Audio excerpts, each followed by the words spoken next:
นามบินอีกแล้วนะคะ แต่ว่ารอบนี้ไม่ได้บินไปไหนไม่บินแล้ว มารับคุณแม่ค่ะพอดีคุณแม่ตัดสินใจมาหา last minute ก็เลยมารับคุณแม่ด้วยกันไปวันนี้สนามบินคนเยอะมากกำลังงงก็ทำไมไปไหนกันทำไมคนต้องเยอะ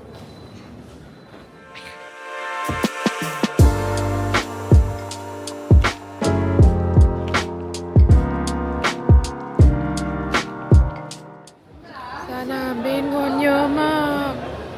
หงุดหงิดวุ่นวาย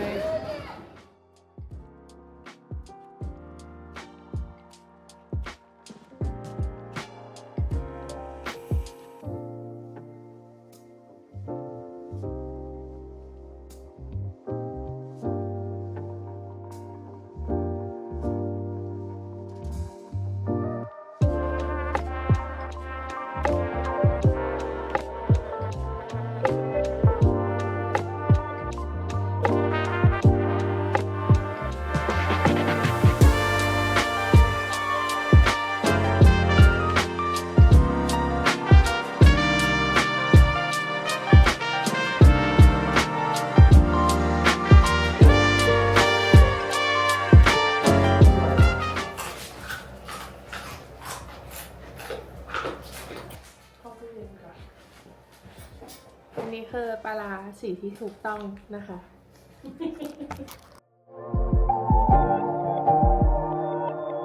แผนกประกอบครับ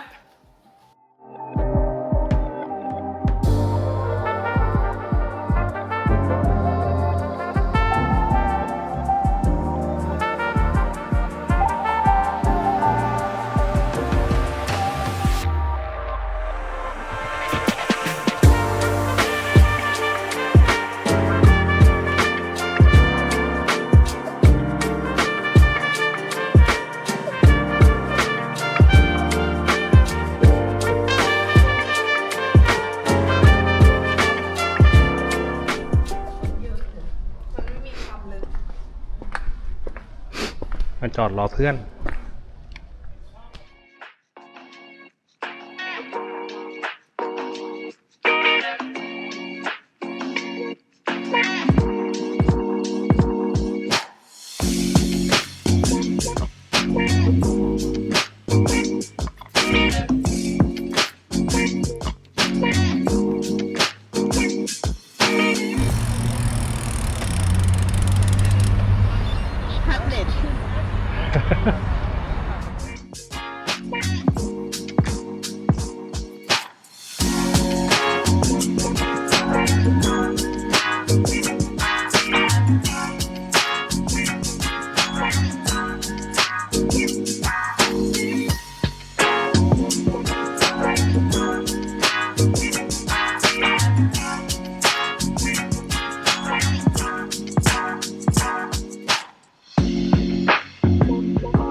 วันนี้อากาศดีค่ะ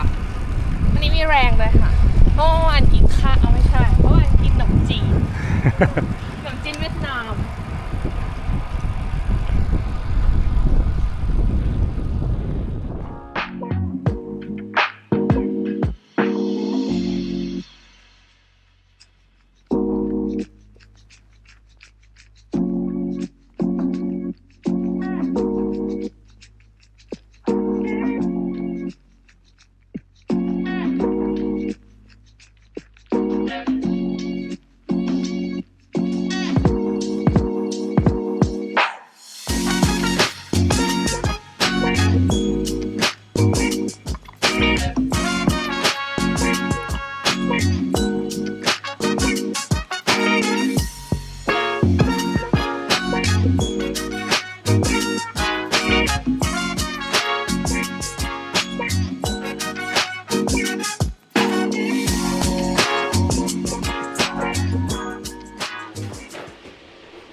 แต่ไม่ใช่ของแม่คือของหนู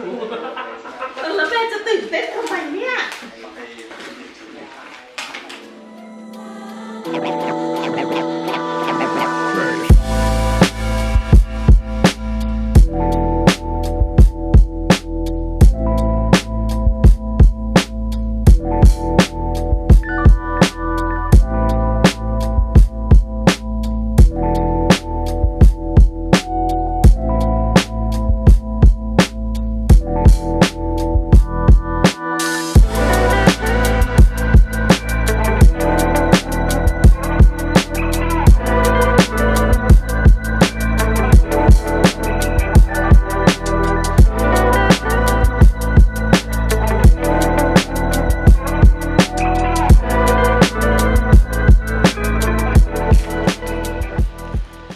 ดีเขามาเป็นกล่องเลย ของดีก็มาเป็นกล่อง ก็คือเป็นเจลที่กินแล้วรู้สึกว่าอร่อย แล้วเหมือนเขามีเทคโนโลยีบอกว่ามันเป็นแบบว่าไฮโดรเจลเหมือนแบบเป็นแบบว่าเป็น น้ำแตกในปากเหรอ น้ำแตกในปาก คิดดีไม่ได้เลย ก็ประมาณนั้นเหมือนว่าไม่คือเขาบอกว่าไอเทคโนโลยีไฮโดรเจลเนี่ยเพื่อให้มันซึมซับเพราะว่ามันมีคาร์โบไฮเดรตอยู่ในนี้เพื่อให้มันซึมซับได้ดีอ่ะเวลาเรากินเข้าไปแล้วอ่ะไอเทคโนโลยีอันเนี้ยพอมันลงไปถึงกระเพาะอ่ะมันจะ น้ำแตกในกระเพาะ ไม่มันจะรวมกับน้ำในกระเพาะแล้วมันจะทำให้มันยังจะแคปเจอร์ไอตัวคาร์บอนไอ คาร์บ คาร์โบ ไฮเดรต เนี่ยให้มันทะลุลงไปถึงลำไส้ให้มันดูดซึมได้มั้ง ว้าว โอ้ขั้นตอน ใช่มันบอกว่าเป็นแบบว่าไฮโดรเจลอะไรเนี่ยแหละไม่แต่ มันทำให้ไม่น้ำแตกในปาก โอเค และทำให้น้ำไม่แตกในกระเพาะ โอเค ไปแตกในลำไส้ ฟังดูไม่ดีเลย ไม่แล้วเราอ่ะ ใส่เสื้ออะไรก่อนฮะ เสื้อที่เราได้มา no แล้วก็ซื้อมาที่ซื้อมา3อันเพราะว่านี่ไงก็ S Work คันหนึ่งออเบียอันหนึ่งแล้วก็แคนยอนอันหนึ่งอันนี้คือสำหรับ S Work อ่าฮะ อ๋อหลักอันมันไม่เหมือนกันใช่ไหม ใช่อันนี้เป็นสำหรับออเบีย อ่าฮะ อันเนี้ยสำหรับแคนยอน อ่าฮะ ก็ใกล้วันแข่งแล้วค่อยไปประกอบ แม่จะอยู่ไหมเนี่ยวันแข่งอ่ะ อยู่ มันเลย2 อาทิตย์น่ะ เรายังไงอ่ะ แม่ก็อยู่ไปดิ จะไปถ่ายรูปให้ เอ้า ได้เสื้อของเอาไปสิมาดู ขี้อวด ได้มาจากใครอ่ะ ขี้อวด ได้มาจากใครอ่ะ อ๋อเรากำลังจะไปไหน เรากำลังจะพาคุณแม่ไปดู e-bike ที่แคนยอน เราก็เลยต้องเดินทางเพราะว่าที่ฮัมบวร์กไม่มี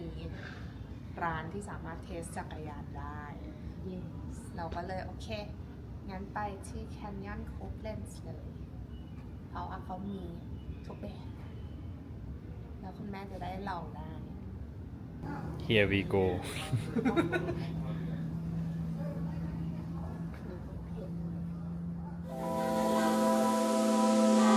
33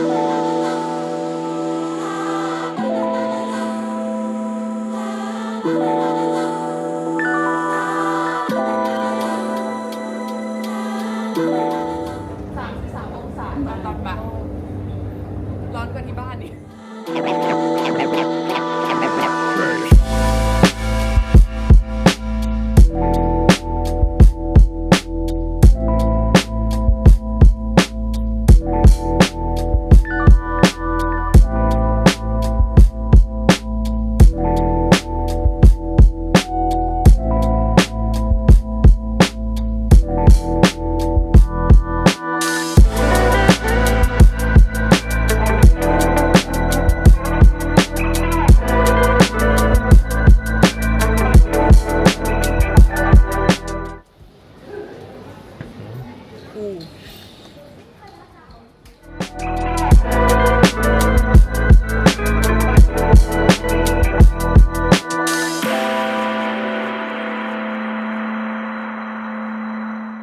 จบไหมจ๊ะ จบ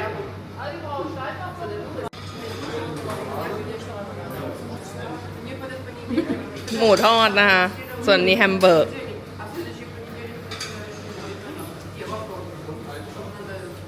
ยิ้มใจถูกใจ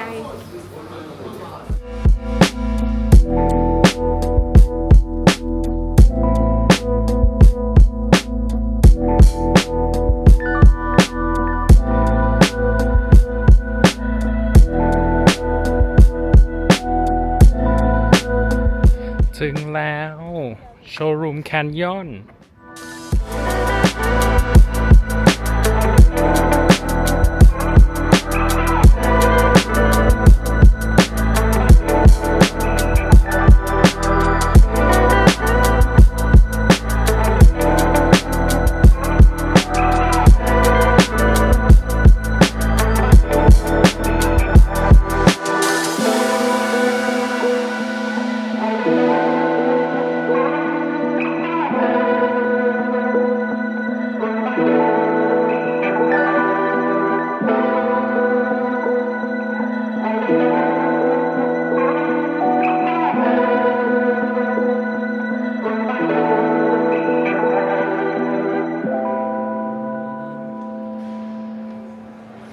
ก็คือ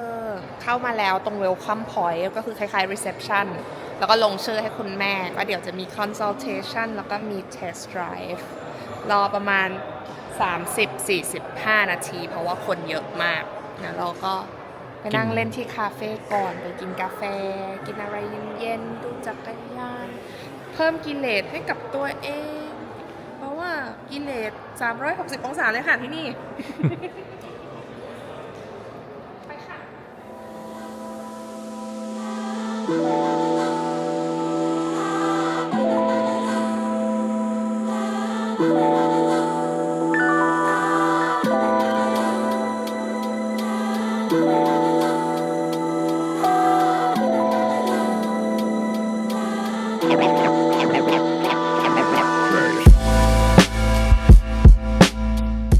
ได้อะไรจ๊ะคุณแม่ สีสวยมากเลย ก็คือตอนนี้คุณแม่เข้ามาปุ๊บเขามีกิเลสแบบอะไรก็หยุดยั้งเขาไม่ได้ ทุกอย่างที่เขาจับเขาพร้อมใจหมดเลยค่ะ ฉันงงมากค่ะ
คุณแม่ตัวเล็กเกินไปนะคะ แต่ว่าท้ายสุดแล้วเดี๋ยวเขาจะเอาตัว Endurance มาที่เป็น 2XS ก็เป็นธรรมดาเนาะไม่ได้เป็นไฟฟ้าเพื่อมาดูไซซิ่งก่อนว่ามันไหวหรือเปล่า แล้วก็เดี๋ยวเขาเอาไฟฟ้าออกมาให้คุณแม่ลองแบบไซส์เล็กสุด เขาจะได้มี feeling หน่อยว่าไฟฟ้ามันปั่นยังไง โอเค ไปรอฝั่งนู้น ไปค่ะ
อันนี้เข้าข้าง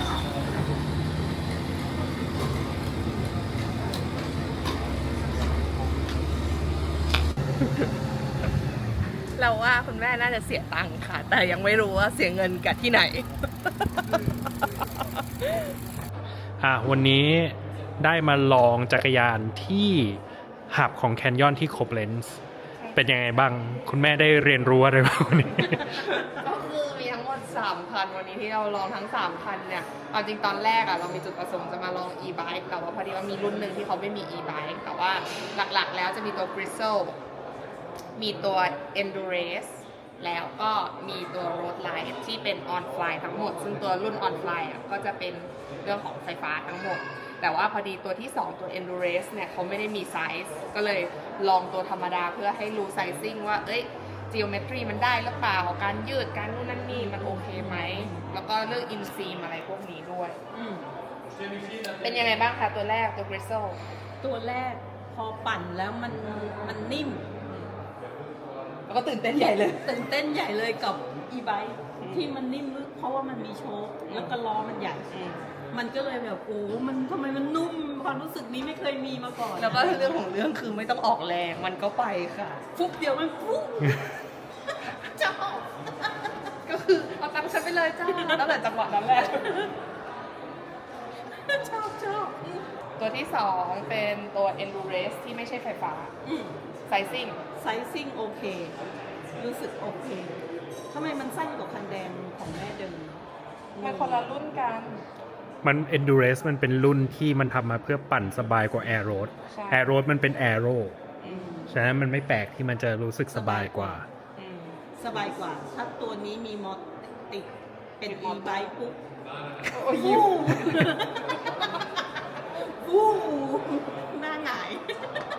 อ่ะแล้วตัวที่ 3 ตัวที่เป็น Road Life ที่ไม่ใช่เสือหมอบเลย ตัวนี้ชอบ รู้สึกว่านั่งแล้วแบบมันสบายหลังตรงระยะยาวอ่ะ น่าจะโอเค ตอนแรกคือเขาไม่ดูเลยนะคะ อะไรที่มันไม่ใช่ทรงเสือหมอบเนี่ยเขาไม่เอาเลยนะคะ แต่พอนั่งลงไปแล้วมันสบายมากๆคือ สบาย ข้อดีของ road light อะมันทำมาเหมือนจักรยานเสือหมอบ คือทรงเนี่ยมันเกือบ คล้ายๆ เป็น กัน คล้ายๆเสือหมอบ แต่ว่ามันแค่เป็นแฮนด์แบบว่าแฮนด์ตรง แฮนด์ตรง เป็น flat bar เฉยๆ มันสำหรับการปั่นไปทำงานในเมือง โอเค แต่ทีนี้เราจะซื้อของกันเมื่อไหร่ดีคะ ก็ของเขาหมด ของเขาหมด ไม่งั้นก็คือ เอาการ์ดมาแล้วเนี่ย เอาการ์ดมาส่งไฟ มีเวลา ของมาตุลา ใช่ เดี๋ยวจะต้องไปนั่งคิดกันต่อนิดนึงว่าเรื่องแบตเตอรี่เราจะจัดการกันยังไง เพราะว่าแบตเตอรี่เนี่ย จะต้องมี1 คันหรือจะมี 2 คัน หรืออะไรอย่างนั้น หรือว่าจะทิ้งจักรยานไว้ที่เยอรมันเลย เพราะว่าที่เมืองไทยก็อาจจะไม่ได้ใช้ตัว e-bike เดี๋ยว ถ้า จะ มี ยัง แม่ก็จะไปทริปที่มันขึ้นเขาได้ไง หรือซื้อถูก 2 คัน โครงการเขาเริ่มเยอะขึ้นเรื่อย แต่จุดประสงค์หลักก็คือจะเอามาปั่นไบแพ็กกิ้งนี่แหละ ๆ กับพวกหนู ใช่ เวลาไปเที่ยวจะได้ไปด้วยไหว อันนั้นคือจุดประสงค์หลัก ก็เดี๋ยวกลับไปเดี๋ยวเนยกับพีก็คงต้องไปดูเรื่องแบตเตอรี่ด้วยว่าจะจัดการเรื่องแบตเตอรี่ยังไงเพราะว่าตัวก้อนแบตเตอรี่มันเอาขึ้นเครื่องบินไม่ได้ หมายความว่าสิ่งที่ดีที่สุดก็คือมีที่เมืองไทย1 ก้อน แล้วก็มีที่นี่1 ก้อน ก็เดี๋ยวต้องไปดูกันว่าจะจัดการอะไร แล้วกลับยังไงถือแฮนด์แบ็กขึ้น ไม่ก็ต้อง เครื่ ต้องสั่งกลับหรือว่าหาร้านที่ไทยสักร้านหนึ่งให้เขาช่วยสั่งให้ อ๋อเหรอเราถือแฮนด์แบ็กกลับก็ไม่ได้ ไม่ได้ค่ะก้อนมันเกินความจุที่สามารถเอาขึ้นเครื่องบินได้ โอเค อันนี้ก็คือผลสรุปของวันนี้นะคะ จากที่คุณแม่ไม่มองนะคะ ไม่มองตัว e-bike เลยรู้สึกว่าแบบ no ฉันจะไม่ขับ e-bike วันนี้คุณแม่ก็ฟู่ไปเลยค่ะ หงายเงิบพอกดไปทีนึงหงายเงิบอย่างนี้เลย จอบดีใจชอบ ดีใจเหมือนได้รถแล้ว ประมาณนั้นค่ะ ถือว่าวันนี้ประสบความสำเร็จอย่างน้อยคุณแม่ก็ได้ feeling ของ e-bike แล้วก็มีการตัดออกไปว่าอันนี้ไม่เอาเหลือแค่ตัวเลือกสอง ใช่ โอเคถ้างั้นเดี๋ยวเราก็เดินทางกลับ ใช่เรามีต้องเดินทางอีกสักพักหนึ่งก่อนจะถึงบ้าน เราตั้งต้นมาไกลมาก กลับบ้าน ไป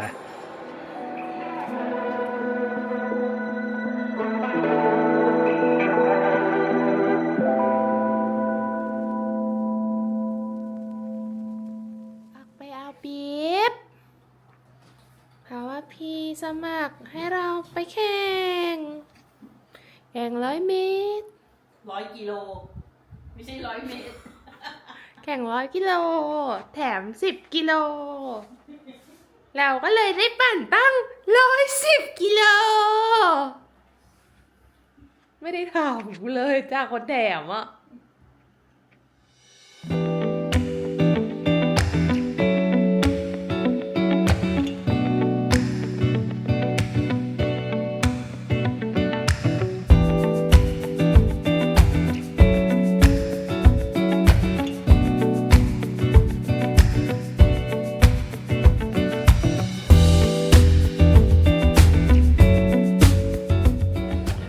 ได้มาแล้วบิบแล้วก็สติกเกอร์เหมือนเดิม ไว้แปะเขาจะมีบอกว่าอันไหนไว้แปะอะไร ได้บิบมาแล้วไปไหนต่อคะ ไปเอากระเป๋าค่ะ โอเค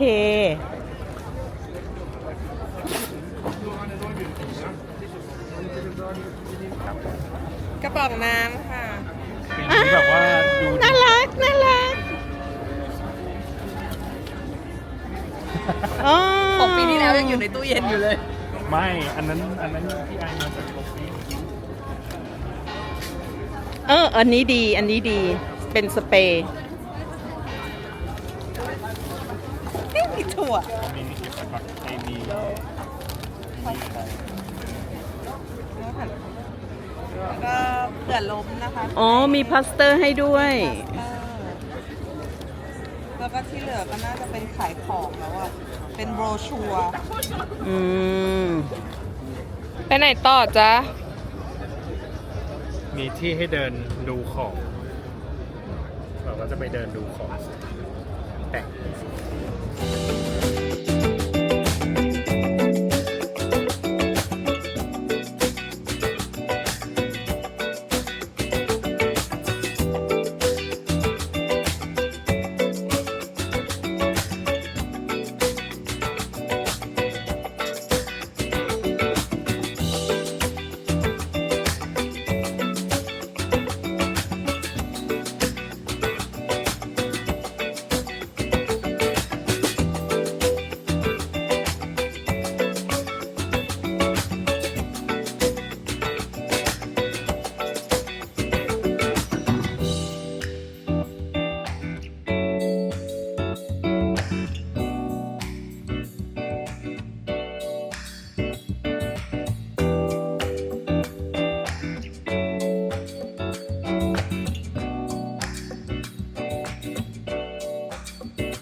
อันนี้ไล่จาก A ไปถึง O ใช่ไหม เราอยู่นี่ เราคือ M ทำไมเราถึงอยู่ M นะ เขาวัดจากผลงานปีที่แล้ว โอ้โห แล้วผลงานเราไม่ดีเหรอ ก็โดนกวาดถนนไง โดนรถกวาดถนน อ้าว เราโดนกวาดถนนเหรอ เขาไม่แฟร์ ไม่จริงไปอย่าไปว่าเขา มันมีอุบัติเหตุเขาต้องทดเวลา เราปั่น100 กิโลในใช้เวลาไป3 ชั่วโมงเศษ เขาไม่ยอมเลย ใช่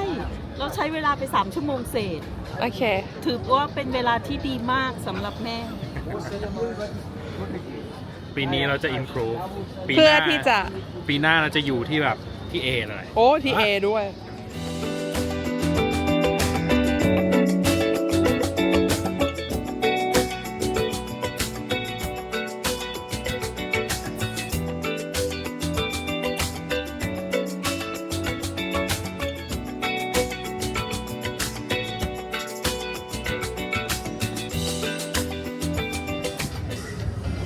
คอหมูย่างค่ะ เพราะมันคือความเบื่อ อยาก โพส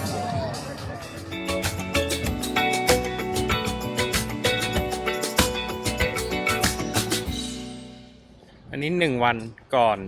แฮมบูร์กไซคลาสสิก เป็นการซ้อมแบบออฟฟิเชียล1 ครั้ง ไม่ใช่ซ้อมด้วยค่ะ เพราะไปแค่40 โล พาคุณแม่ไปร้านกาแฟ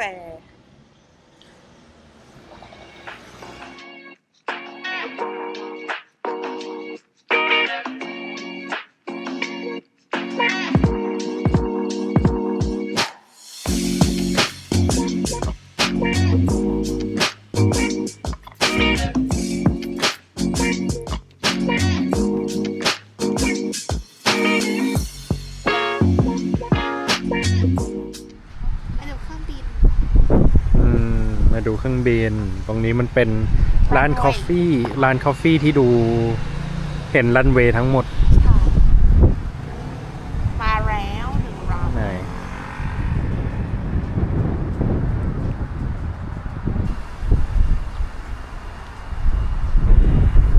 มาแล้ว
จ๊ะ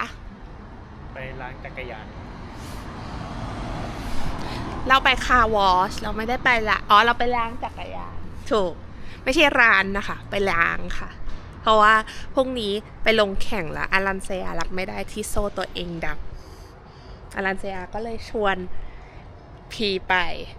ล้างจักรยานครับ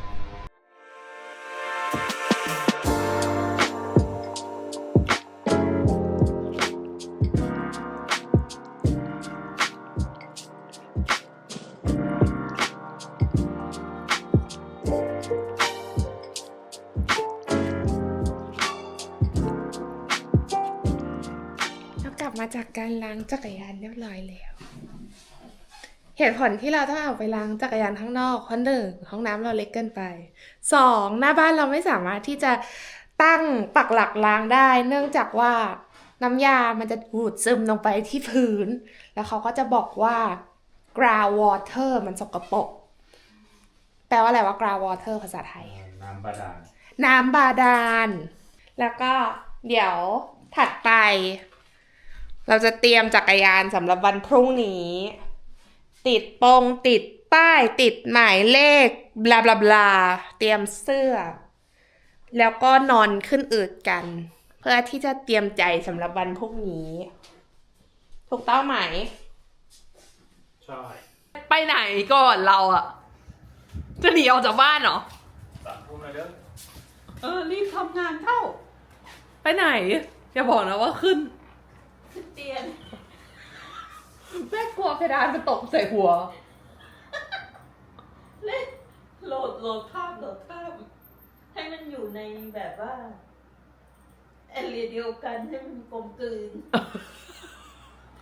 โคตรมั่วตัวเลย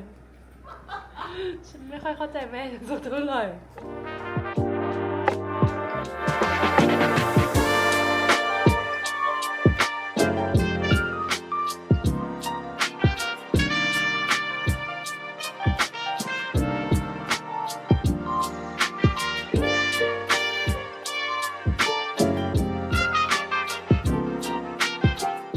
ตอนนี้เป็นเวลา5 ทุ่มอารันเซียยังไม่ได้นอน เหลืออะไรอีกคะ หยอดน้ำมัน หยอดโซ่ เพราะว่าไปล้างมาแล้ว โซ่ก็ใส่กิ้งเพราะที่มันจะกิ้งได้เราก็เหลือแค่หยอดโซ่แล้วก็จะเก็บ หยอดโซ่เสร็จแล้วอารันเซียไปนอนได้ไหม ไปเลย ไปเลยคือไปเลยใช่ไหม อืม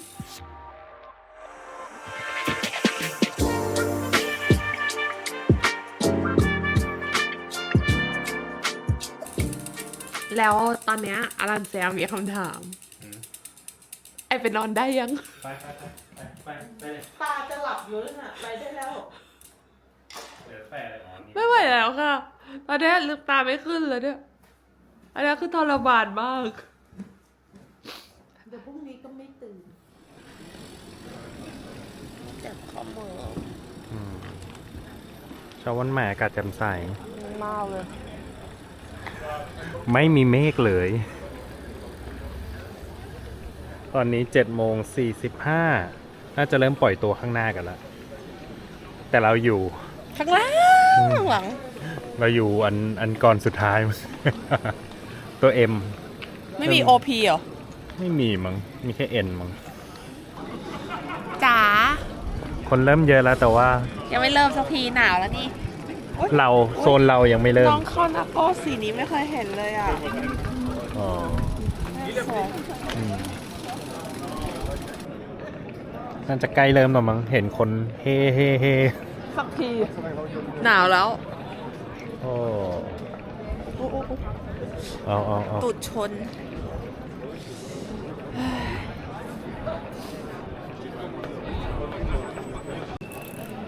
อ่ะพร้อมยัง พร้อมงานแล้วจะกลับไปนอนต่อแล้วเนี่ย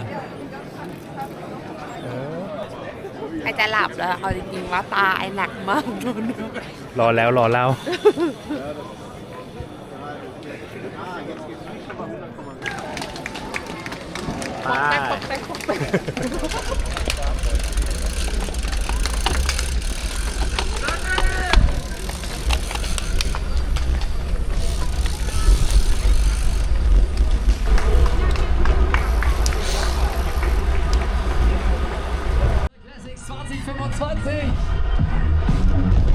sera alimenté d'une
เป็นไงผู้ร่วมแข่งขัน ยกธงขาวแล้วอ่ะเจ็บไปหมดเลยอ่ะเจ็บข้อมือ กินน้ำก็ไม่ได้อะไรก็ไม่ได้ ทำงานเยอะเกินไปเออตอนนี้เราก็ปั่นให้จบก็พอ เพราะว่าติดอยู่กลางทางก็ไม่รู้ว่าจะได้กลับบ้านเมื่อไหร่ ก็คือ ก็ต้องปั่นต่อไปให้จบแค่ค่อยๆไปถูกไหมพร้อมแล้วบอกแล้วกัน ไปเลย ไม่อยากรีบกลับบ้าน ไป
ข้ามสะพาน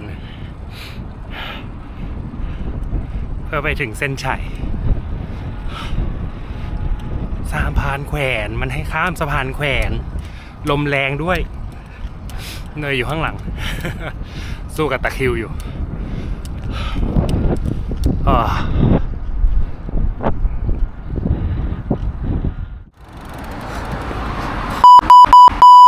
อยากใครออกแบบที่วะเนี่ยเอ้ยเลนวะเนี่ย เราอยู่บนยอดของสะพานแขวน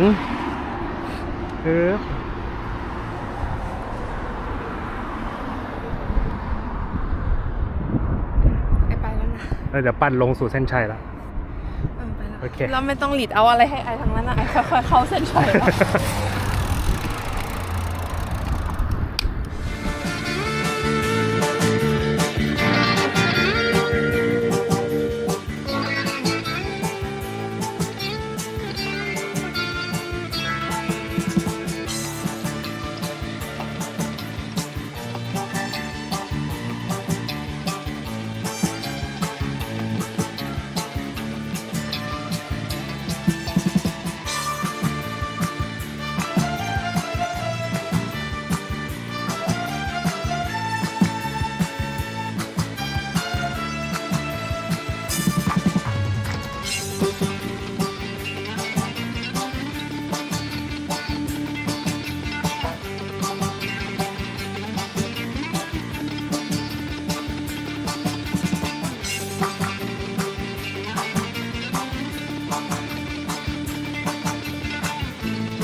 Gute Eskalation. Warte mal. Sagst du mir dann, wenn du Bescheid kommst, wenn du fertig bist, so 14 Uhr.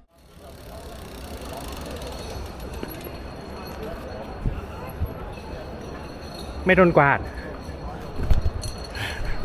รอด แบบครึ่งกลางๆ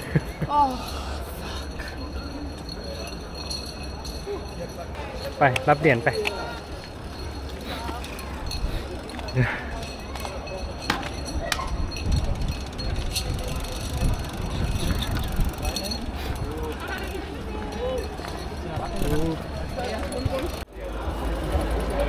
ปั๊มเหรียญมาเสร็จแล้วตอนแรกบอก3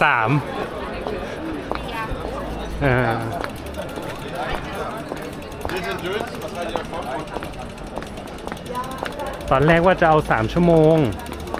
เพิ่มมาอีกชั่วโมง10 นาที ผู้ชนะชนะจะตายห่าแล้วเนี่ย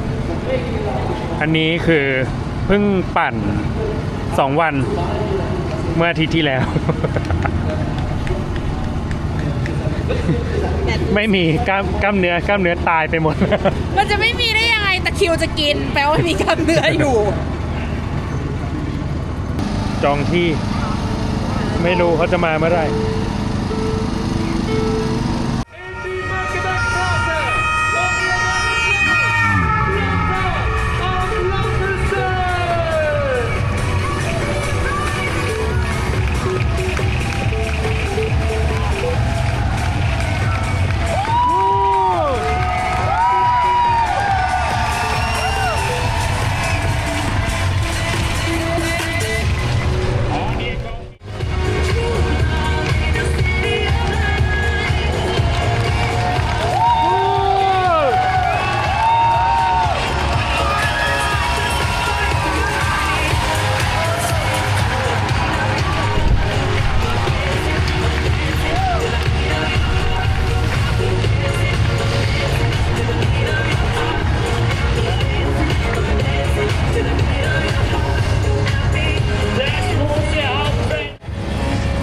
โอ้ยตูดเต็มตูดเลย อะไรนะ อะไรนะ ตูดเต็มตูด เอ้า ให้ตูดเป็นไรอ่ะ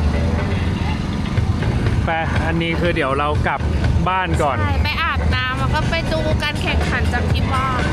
เหนื่อยเลย อันนี้เขาเพิ่งผ่านรอบแรก เขาจะผ่านตรงถนนเส้นนี้3 รอบ รอบสุดท้ายคือเขาเส้นชัยอ่ะ ตรงจากตรงนี้ใช่ไหมแล้วก็ปุ้งไปเข้าเส้นชัยตรงนู้น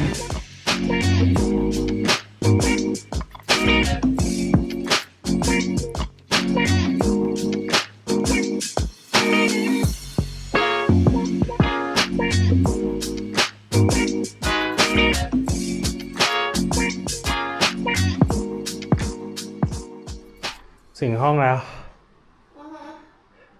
เราปล่อยโปรเขาปั่นไปให้เรากลับบ้าน ทุกปีตายทุกปี ก็ทุกปีมันเพิ่มขึ้นทุกปีอ่ะ ปีแรกมัน60 ปีที่2มัน100 ปีนี้ไม่110 แล้วก็เนินไม่100ตลอดแล้ววันนี้ลมแรงมาก ก็ถ้ามีชีวิตรอดมาถึงบ้านก็ถือว่าเก่งมาก เก่งมากเก่ง ไม่เรียน F ด้วย ก่อนโปรตั้งนานแน่ ใช่ต้องนอน เดี๋ยวปีหน้าเอาใหม่ ฝึกฝน เดี๋ยวต้องหา bikepacking trip จะได้ฝึกใช่ไหม ใช่ปั่น100 โลvery good น้องออเบีย รอบนี้เป็นรอบแรกที่ปั่นออเบีย เพราะปีที่แล้วก็แคนยอนยาง32นี่ช่วยได้มากเลยเอสเวิร์กก็ยังพาเนยรอดกลับมาได้เหมือนเดิม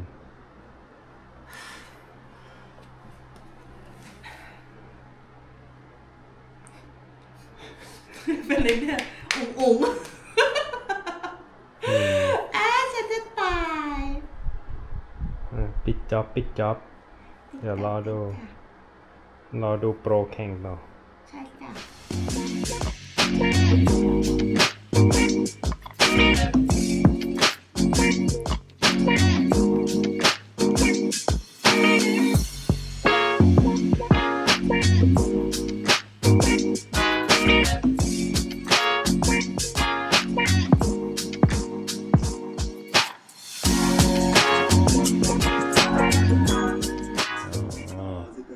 เป็นแชมป์จากไอร์แลนด์ด้วยมั้งลอรีทาวเซนจาก Q36.5 Pro Cycling Team เป็นผู้ชนะจบปิ้ง มาดูจักรยาน นายยิ้มแย้มแจ่มใสนะคะ เราพามาดูจักรยานอะไรกัน จักรยานออเบียเกนแล้วที่มันมีให้ลองได้มั้งอยู่ใกล้ๆแฟรงก์เฟิร์ตใกล้ๆเมืองไมน์ Minds เราก็เลยมาแต่เช้านะคะ ไปค่ะนำไปเลยค่ะ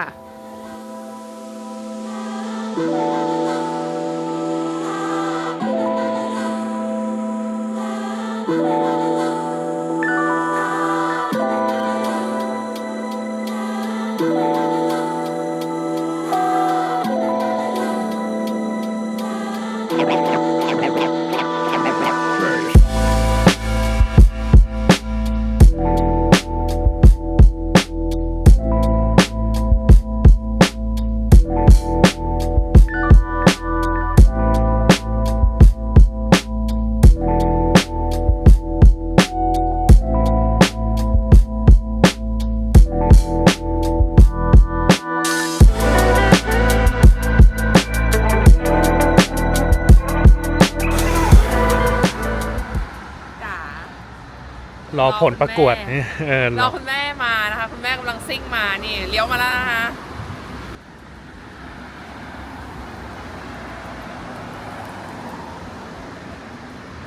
เหมือนจะชอบแม่ตื่นเต้นเรื่อง ไฟฟ้าอีกแล้วไม่ต้องออกแรง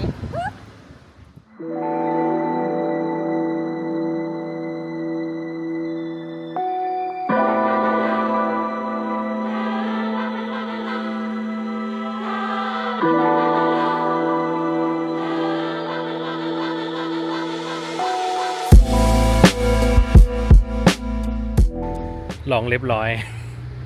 เริ่มชอบ สรุปก็คือเดี๋ยวเราจะไปป้ายยาคุณแม่ต่อ โดยการที่เราจะไปคอนฟิกสีเอาว่าสีไหนที่เขาชอบลองดูว่ามันสามารถที่จะเพิ่มลดลูกเล่นอะไรได้บ้างให้คุณแม่ตัดสินใจอีกทีนึงเพราะสรุปแล้วเขายังจะเป็นโรดไบค์หรือว่าเขาจะเปลี่ยนไปเป็นซิตี้ไบค์ธรรมดา ซิตี้ไบค์ปั่นสบายมากเลยแต่ว่ามันไม่สวย มันสวย แม่ไม่ชอบท่อนอนมันมันแถมตัวยี่ห้อก็เล็กนิดนึงมันไม่ใช่ อาร์กิวเมนต์ใช้ไม่ได้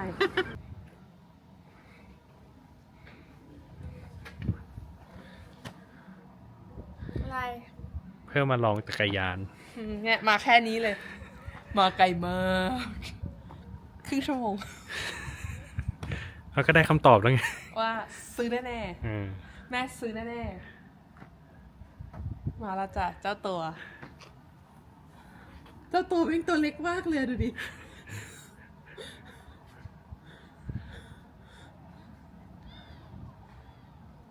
แม่จักรยานเล็กสุดแล้วXS โรงงานก็พยายามแล้วแหละ พยายามสุดเท่าที่เขาจะพยายามได้นะคุณแม่นะคะ ต้องการแว่นสายตาที่เอาไว้ปั่นจักรยานได้ ก็เลยสั่งแว่นมาให้เขาลองนะคะ เพราะที่นี่ไม่มีช็อป 100% อันที่หนึ่งนะคะ อันที่สอง อันที่สาม อันที่สี่ เปิดร้านได้เลยค่ะ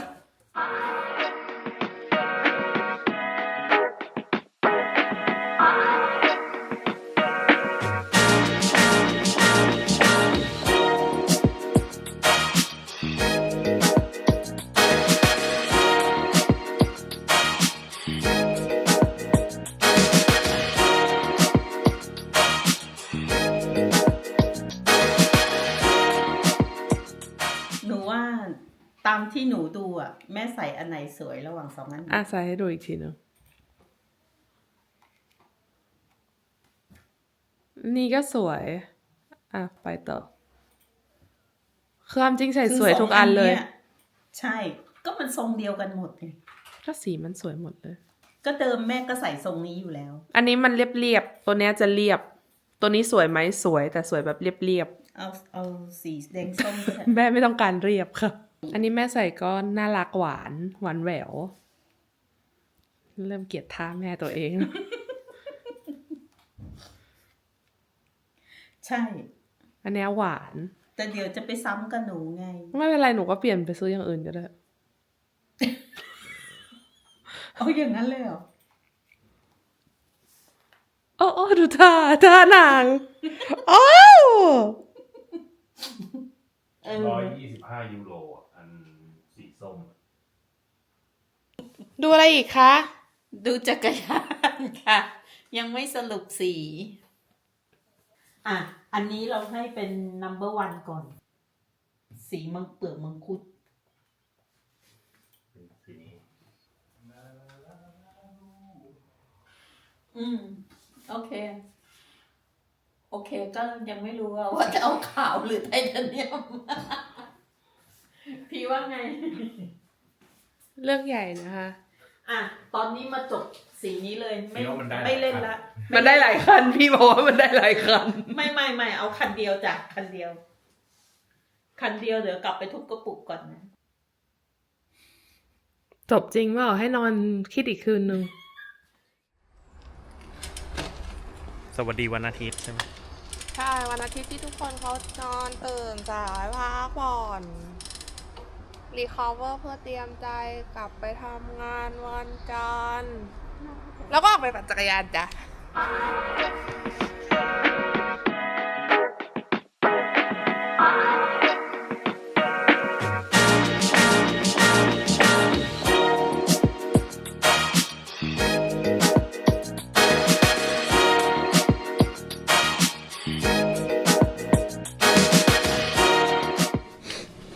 ผ่านไป 20 โลค่ะ แวะกิน เราไม่ได้เน้นเพอร์ฟอร์แมนซ์อะไรมาก เราเน้นของอร่อย จริงๆ แล้วแม่คิดว่าแม่จะแวะแค่ยืดหลังนะ พักไปเลย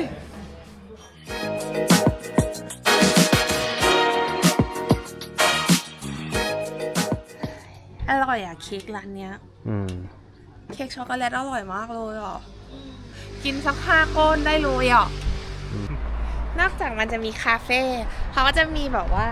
เป็นซูเปอร์มาร์เก็ตเล็กๆ แบบขายผลผลิตแบบโลคอลก็จะมีพวกผลไม้ พวกแยม พ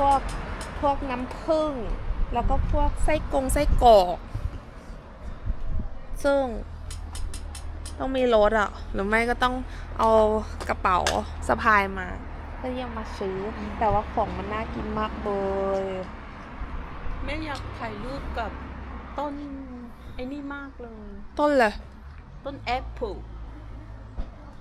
มันไม่สวย มันไม่แดงแป๊ดอ่ะ เนี่ยพวกนี้เขาก็ไปจอดฝั่งนู้นอะไม่ไปก็ได้ นี่ไงแอปเปิล ไม่อ่ะ เนี่ยแม่ถ่ายกับแอปเปิลลูกนี้แม่ตัวเล็กด้วย จ้ะ แล้วคุณเสร็จหรือยังอ่ะ เดี๋ยวดิเขาเปลี่ยนถ่าย2 คนนี้ กินแรงอะ อิจฉาเขามีอีไบค์ เ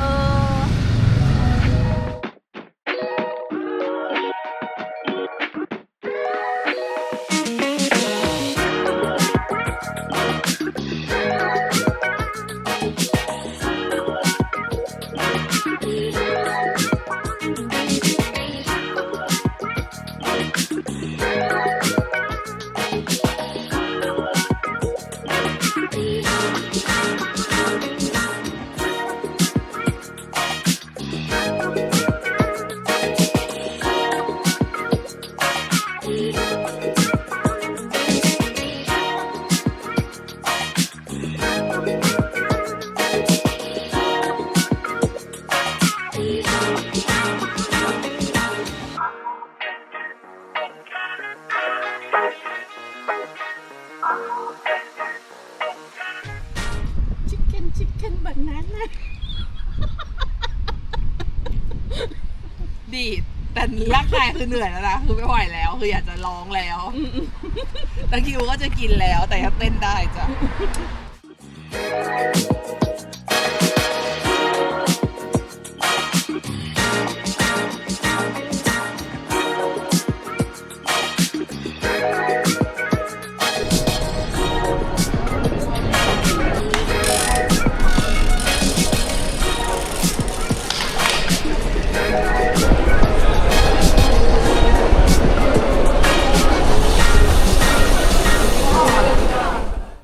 นี่สิ่งที่แม่ได้กลับไปคือ กระติกน้ำ2 อันค่ะกับ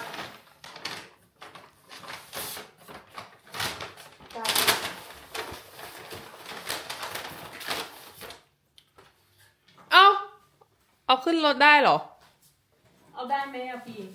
ไม่ได้มัน Wi-Fi ขึ้นเครื่องไม่ได้ใช่ไหม ไม่ควร เอาเก็บไว้นี่แหละเดี๋ยวมาใส่ที่ แฮปของเหรอ เอาก็หนูบอกว่าหนูไม่เอา หนูไม่ได้พูดว่าหนูไม่เอา หนูบอกว่าค่ะแฮปของ แอบ โอ้เอาไป2 อันด้วย ใช่คำว่าแอบของ โคตรแย่เลยค่าหลังค่าเขาเลยเนี่ย ก็ถูกไม่พี่บอกว่าไม่เอา เสร็จแล้วแม่ แล้วพูดไม่รู้เรื่องนะ แม่ถามหนูบอกว่าพี่มีเยอะแยะ เราก็ไม่ใช่อยู่แล้ว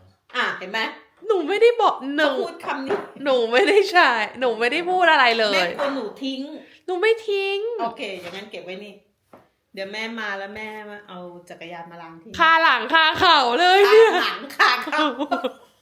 พูดขี้กะว่าพูดรัว ให้เก็บใส่กระเป๋าแบบเงียบๆด้วย ยังก็กะเอามาแพ็คให้เห็นอยู่น่ะ เดี๋ยวเราไปแพ็คจักรยานคุณแม่ลงกระเป๋ากันก่อน เดี๋ยวพรุ่งนี้ไปส่งที่สนามบินอย่าร้องไห้เนาะ ดูแฮกสลักเลย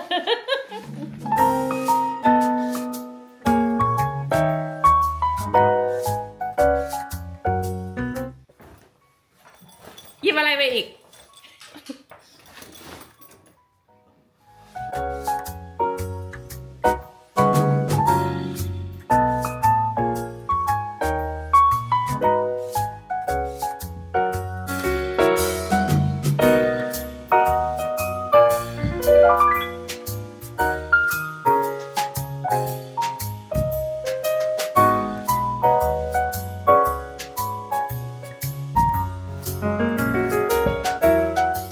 กลับบ้านค่ะ